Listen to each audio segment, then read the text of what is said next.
Hello everyone. Today is antipsychotic drugs. Okay, so that's the drugs that is used for schizophrenia. Okay, so these drugs are otherwise called as antipsychotic or neuroleptics. So these are the drugs having a salute therapy in the case of psychosis.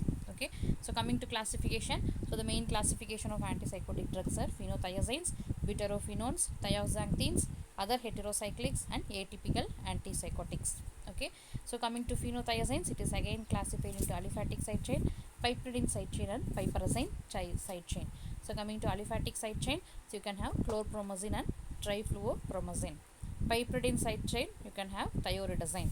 Piperazine side chain, you can have trifluoperazine, fluofenazine. In case of butyrophenones, you can have haloperidol, trifluoperidol, penfluofuridol.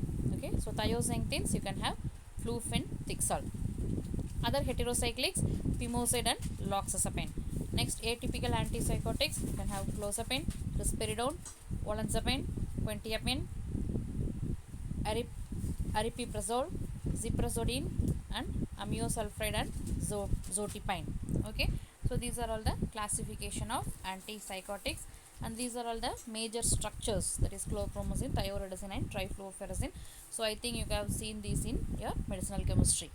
Okay, so next is the pharmacological actions. So you can have chlorpromazine as a prodrug. So coming to CNS effects, so this will differ in normal and psychotic individuals. So the drug when you take in a psychotic and normal individuals, the effect may vary in the CNS. So in normal individuals, CPZ produces indifference to surroundings, that is the patient will detached from the surroundings.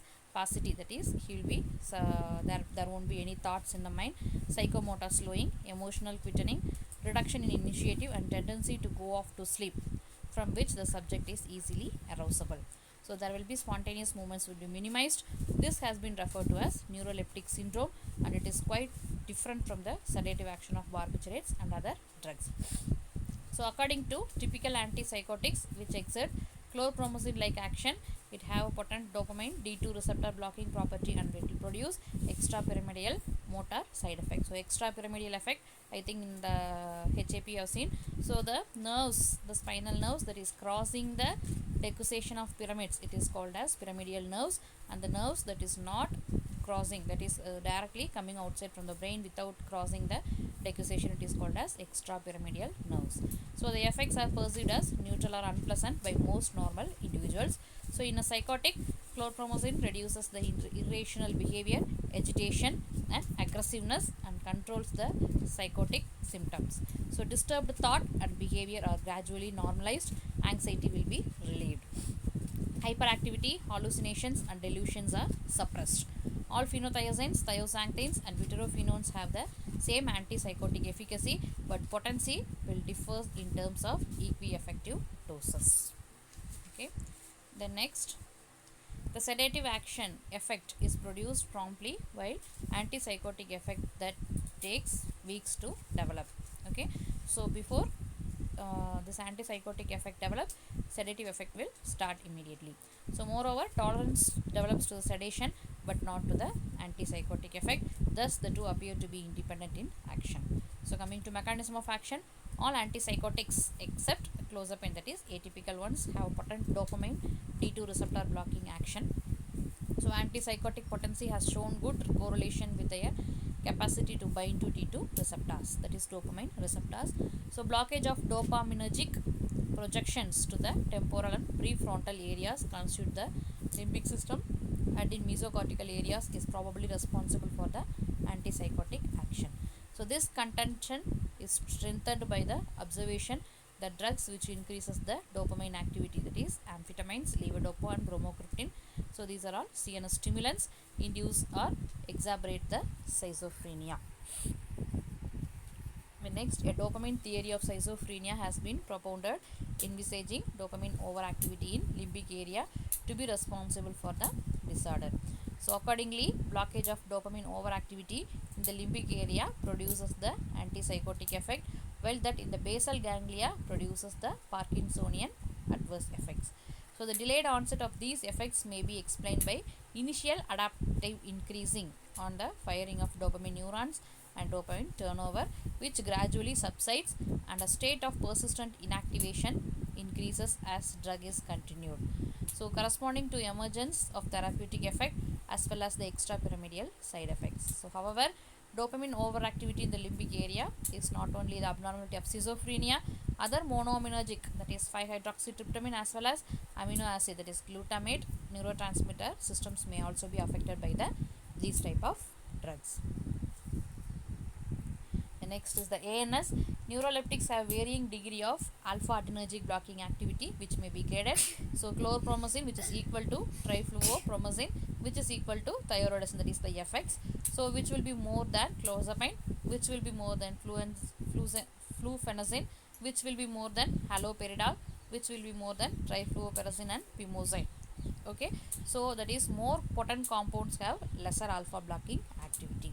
So anticholinergic property of a neuroleptics is weak and it can be graded as thioridazine more than chlorpromazine, which is more than trifluopromazine, which is more than trifluoperazine, which is equal to haloperidol. So phenothiazines have weak H1 antihistaminic and weak 5-hydroxytryptamine actions as well. So local anesthetic, chlorpromazine is a potent local anesthetic as procaine. However, it cannot be used for this purpose because of its irritation nature. So other antipsychotic drugs have a weak or no membrane stabilizing action. Next is the CVS. So neuroleptics produce hypotension. Okay, primarily postural. That is, when the posture of our body is altered, so it may lead to hypotension and the patient may fall. That is called as postural hypotension by a central as well as peripheral action on the sympathetic tone. So hypotensive action is more marked in the parenteral administration and roughly parallels the alpha adrenergic blocking potency.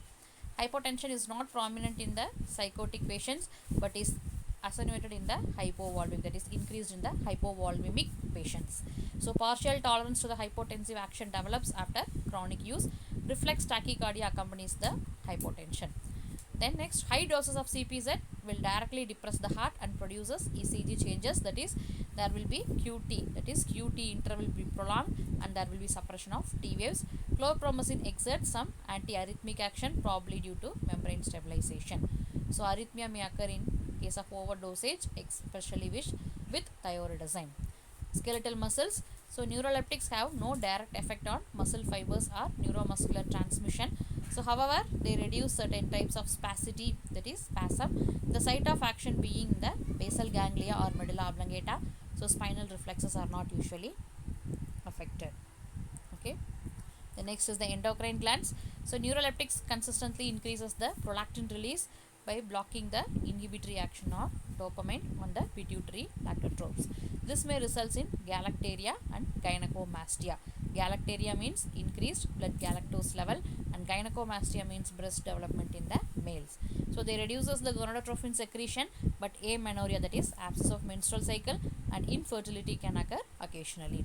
So ACTH release in response to stress is diminished. As a result, corticosteroid levels will fail to increase under such circumstances.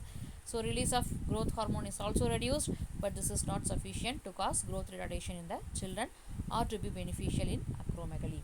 So decreased release of ADH may result in increased urine volume. A direct action on kidney tubules may add to it, but sodium excretion is not affected. So though in general antipsychotic drugs do not affect the blood glucose level, CPZ and few others have the potential to impair glucose tolerance or it will aggravate diabetes as well as elevate the serum triglyceride levels. So this is often associated with weight gain, which may be causative factor along with the increase in insulin resistance. Okay. So with this, your topic is over today. Remaining we can see in the next class. Take care. Bye bye.